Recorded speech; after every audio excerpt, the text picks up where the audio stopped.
ಬೆಂಗಳೂರಿನಲ್ಲಿ ಟೆಕ್ಕಿಯೋರ್ವರು ಸಾವನ್ನಪ್ಪಿರುವಂತಹ ವಿಚಾರಕ್ಕೆ ಸಂಬಂಧಪಟ್ಟ ಹಾಗೆ ವರದಿಯಾಗ್ತಾ ಇದೆ.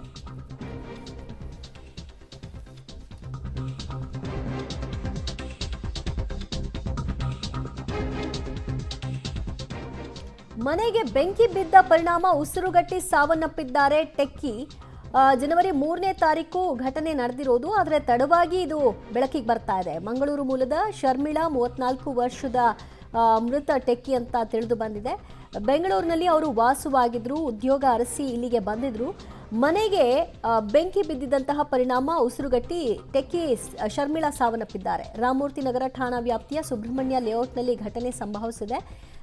ಕಾರಣ ಏನು, ಬೆಂಕಿ ಮನೆಗೆ ಬೀಳುವಂತಹ ಪರಿಸ್ಥಿತಿ ಏನಾಯಿತು ಅನ್ನೋದರ ಬಗ್ಗೆ ಪೊಲೀಸರು ಮಾಹಿತಿಯನ್ನ ಪಡ್ಕೊಳ್ತಾ ಇದ್ದಾರೆ. ಒಬ್ಬರೇ ಇದ್ದಂತಹ ಸಂದರ್ಭದಲ್ಲಿ ಈ ದುರ್ಘಟನೆ ಸಂಭವಿಸಿದೆ. ಹಾಗಾಗಿ ಮನೆಯಿಂದ ಹೊರಗೆ ಬರಲಿಕ್ಕೂ ಕೂಡ ಅವರಿಗೆ ಆ ಕಾಲಾವಕಾಶ ಸಿಕ್ಕಿಲ್ಲ. ಬೆಂಕಿ ಹೊತ್ಕೊಂಡು ಇಡೀ ಹೊಗೆ ಮನೆಯನ್ನು ಆವರಿಸಿದ್ರಿಂದ ಅವರಿಗೆ ಉಸಿರಾಟದ ಸಮಸ್ಯೆಯಾಗಿ ಅಲ್ಲೇ ಕೊನೆ ಉಸಿರನ್ನು ಎಳೆದಿದ್ದಾರೆ. ಜನವರಿ 3ನೇ ತಾರೀಕು ನಡೆದಿರುವಂತಹ ಘಟನೆ 2 ದಿನ ಕಳೆದ ನಂತರ ಇದು ಬೆಳಕಿಗೆ ಬರ್ತಾ ಇದೆ. ಸದ್ಯ ಪೊಲೀಸರು ಕೂಡ ಪ್ರಕರಣವನ್ನು ದಾಖಲು ಮಾಡಿಕೊಂಡಿದ್ದಾರೆ. ಈಕೆ ಮಂಗಳೂರು ಮೂಲದವರು ಅಂತ ಗೊತ್ತಾಗಿದೆ.